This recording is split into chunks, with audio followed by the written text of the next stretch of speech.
Welcome back to another video of Crypto Basics. In this video, we are going to learn how to change currency in 1inch wallet account. First of all, make sure that you are connected to your internet.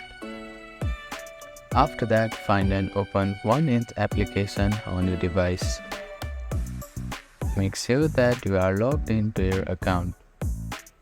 After that, at the bottom right corner of the screen, you can see Settings button. Click on it.